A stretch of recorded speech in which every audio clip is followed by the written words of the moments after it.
Welcome back to Spring into Math 7. I'm Mrs. Campbell, and today we're going to be talking about ratios and proportions. Let's get started.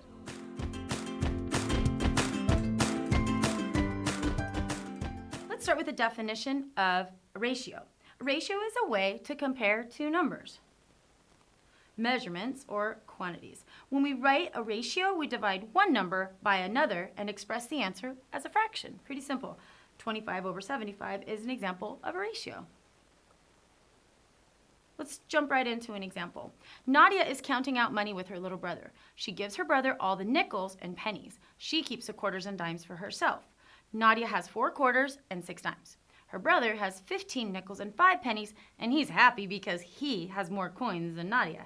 How would you explain to him that he's actually getting a bad deal? So what we could start out with first is ratio 1, which is the number of coins, of Nadia's coins to her brother's coins, which is 4 plus 6 to 15.5. Nadia has 10 coins, he has 20, simplified 1 to 2. He does in fact have more coins. However, let's talk about the value of the coins. That's kind of a different story. Nadia's value over her brother's value is the same as 4 times 25 plus 6 times 10, the value of quarters and dimes, over, or 2, 15 times 5 plus 5 times 1, which gives us 160 over 80 simplified to 2 over 1, which is in fact a unit rate, because a ratio with a denominator of 1, that's how we find a unit rate. We leave this in fraction form instead of writing it as a whole number when we're dealing with ratios. So the value of Nadia's coins is actually twice the value of her brother's coins. Let's look at another one. The price of a Harry Potter book on Amazon.com is $10. The same book is also available used for $6.50. Find 2 ways to compare these prices.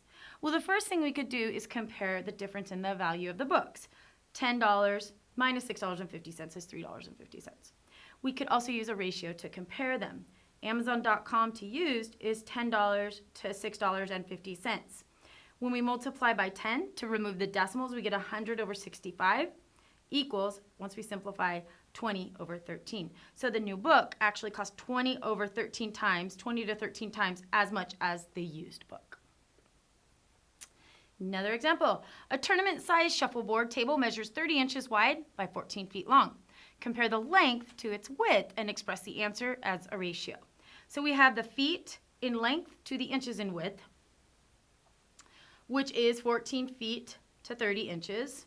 We're going to convert them to the same unit of measurements, just easier that way. 168 inches to 30 inches, simplified 28 to 5. Let's also talk about how to write and solve a proportion. Here's a definition of proportions. When 2 ratios are equal to each other, we call that a proportion. For example, the equation 10 over 15 equals 6 over 9, that's a proportion. Now we know it's true because we can reduce both fractions to 2 over 3. We often use proportions in science and business. So for example, when a person's scaling up the size of something, and we use proportions to solve for an unknown. So we are going to use algebra and label our unknown variable x. We assume that a certain ratio holds true, whatever the size of the thing we are enlarging or reducing. Let's look at an example. A small fast food chain operates 60 stores and makes 1.2 million profit every year. How much profit would the chain make if it operated 250 stores? So we'll set it up as a proportion. We have profit to number of stores, or 1.2 million to 60 stores. And we want to set it up as a proportion with the unknown amount to 250 stores.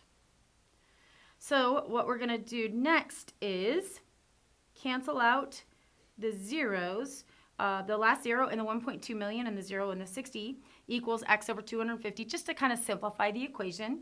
And that gives us 2,000. Once we divide by 60, that gives us 20,000 equals x over 250. Then we have 250 times 20,000 equals x over 250 times 250. The 250s cancel out, and the x gives us 5 million. So the profit would be $5 million per year.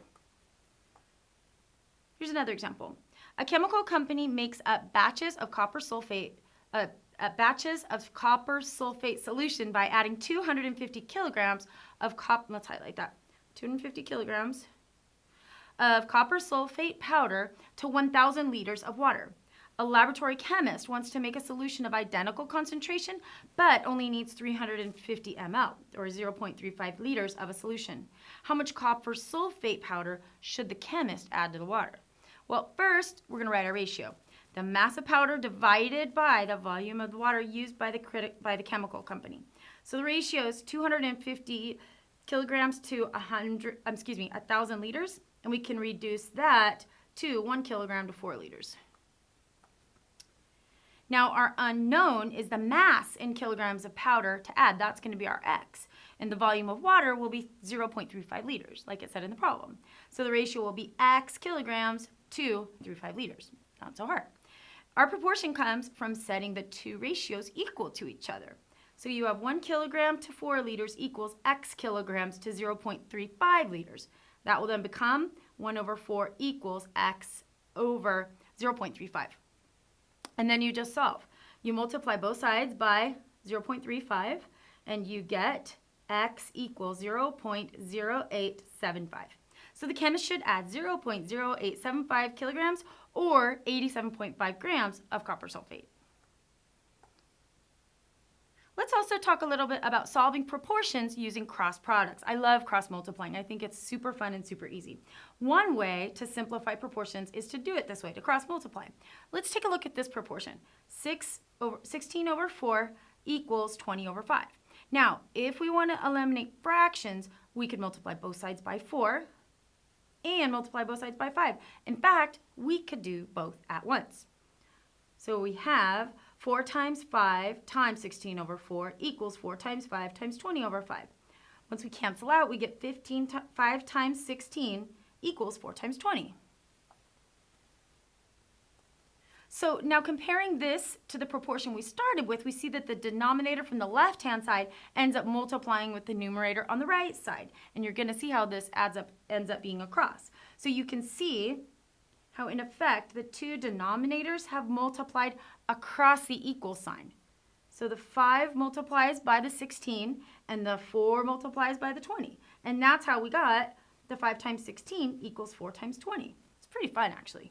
So the movement of the denominators is known as cross multiplying. It's useful in solving proportions, especially when the unknown variable is in the denominator. Let's look at another example. Solve for the proportion for x. 4 over 3 equals 9 over x. All we have to do is cross multiply. X times 4 equals 9 times 3.